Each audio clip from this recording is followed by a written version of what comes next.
Olá, eu sou a Juliana Tomando, terapeuta nutricional. E hoje eu tenho um assunto muito importante para a gente conversar, que é a obesidade. Bom, a obesidade, na verdade, é uma doença multifatorial. O que significa isso? São alguns fatores que levam ao seu desenvolvimento, como questões genéticas, mentais, emocionais ou mesmo questões físicas, tá? Hoje, a gente tem muito mais facilidade de estar presente a obesidade na nossa sociedade do que antigamente. Por que isso? Porque antigamente o acesso aos alimentos era muito menor. Hoje, onde quer que a gente vá, sempre tem alimento à nossa disposição e muitas vezes em fartura. E isso tem total relação, sim, com o aumento da obesidade. Em termos de números, cerca de 22% da população está obesa. E esse número tende a aumentar nos próximos anos. Então, eu trouxe para vocês hoje alguns aspectos bem importantes para a gente pensar em termos de alimentação e que através desses ajustes alimentares é possível reverter o quadro ou pelo menos amenizar. Vamos lá? O primeiro ponto que eu quero falar com vocês é sobre como montar um prato saudável. Bom, 50% do prato tem que vir do grupo dos vegetais, tá? Que é o grupo da cenoura, do alface, do tomate, da berinjela, da abobrinha, do chuchu, enfim, é um grupo bem extenso. Esses são só alguns exemplos, né? E ele fornece vitaminas, minerais, fibras, tá? Então é super importante ali para ajudar as nossas células a trabalharem melhor, tá? Sobrou 50% do prato. A gente divide ainda em 25, 25, sendo que 25% vai ser do grupo do carboidrato, que é o grupo mais amado, idolatrado, só que ao mesmo tempo, seu excesso se transforma em gordura no corpo, e isso facilita, queira ou não, o processo de engordar. Então, esse grupo é o grupo que temos que pensar em controlar com mais força, pensando na questão da obesidade, ok? Bom, o grupo do carboidrato é o grupo do arroz, da batata, do macarrão, da mandioca, mandioquinha, do cará, inhame, dos pães, tá? Pensando ainda nesse prato saudável, sobrou ainda 25% que a gente deixa para proteína, sendo uma parte da proteína animal, que seria a carne bovina, a carne suína, as aves como o frango, os pescados como a sardinha ou mesmo os ovos, tá? E um outro ponto seria a proteína de origem vegetal, que é o grupo do feijão, grão de bico, ervilha, lentilha, soja e fava, tá? A proteína é responsável pela estrutura do nosso corpo e do carboidrato pela energia, tá? Então, todos os grupos que eu estou comentando aqui são importantes. E esse prato que eu tô falando para vocês é pensando no almoço e no jantar. Mas tem um detalhe: no período do jantar, como temos uma necessidade menor de nutrientes, de calorias, porque nossas atividades são mais tranquilas no período da noite, é importante, principalmente pensando em emagrecimento, ou não ter o grupo do carboidrato ou ter menos. Ai, Ju, então o prato vai ser menos que 100%? Vai, tá?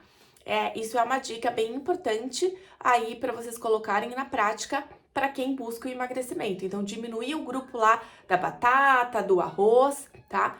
Vamos pensar no exemplo prático e popular aqui, que seria um prato de arroz, feijão, um bife, um frango e uma salada. Esse é o prato considerado saudável, tá? Então está perfeito ser dessa forma. E aí a gente pode fazer as substituições, né? Então a carne, substituir pelos ovos, que é uma proteína acessível, né? E entrega muitos nutrientes. Então é bem bacana, tá? Vamos pensar agora nas outras refeições do dia. Café da manhã. Eu gosto de pensar, de novo falando do ovo, né? De não só ficar consumindo o pão, né? Que o tradicional é um pão e café com leite, né? Que tal você colocar sempre uma opção proteica com esse pão? Eu gosto muito de pensar no ovo. Pode ser um ovo mexido, pode ser um ovo cozido.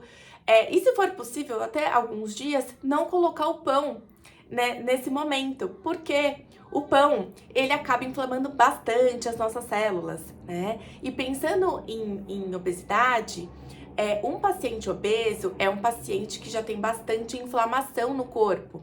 Então, o pão, ele acaba inflamando um pouco mais. Então, reduzir o pão é interessante. E pensar em colocar mais proteína no dia, como o ovo, é super válido, ok?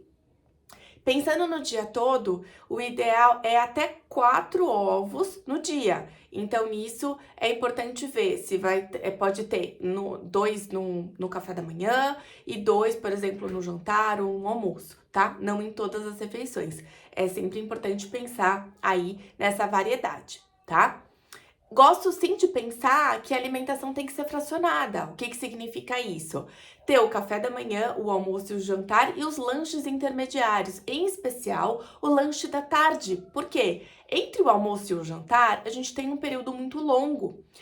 Então é importante ter um lanche da tarde. Ju, mas o que eu posso comer? As frutas. As frutas, elas são bem-vindas, tá? Claro que não em quantidade absurda, mas é sempre interessante, porque até ajuda a aumentar o consumo do grupo dos vegetais, né? Que como eu comentei, é o grupo mais rejeitado, né? E ele faz parte, junto lá com o alface, com a cenoura, ele tá no mesmo grupo, fornecendo vitaminas, minerais e fibras, ok? E também é um grupo que dá saciedade. Uma outra opção interessante é o iogurte, que também é fonte de proteína, que ajuda também a equilibrar a questão dos nutrientes, pensando em não consumir tanto carboidrato no dia, né? Principalmente para quem busca o emagrecimento, tá? Agora, dicas gerais. Usar menos alimentos industrializados. Existe uma frase que diz: desembale menos e descasque mais, para usar mais alimentos de verdade, igual esse grupo dos vegetais que eu tenho falado para vocês, tá? Evitar o consumo de açúcar. Ou alimentos, né, que tenham açúcar na sua composição. O açúcar é o alimento que eu falo que a gente não tem necessidade fisiológica, nós temos necessidade emocional.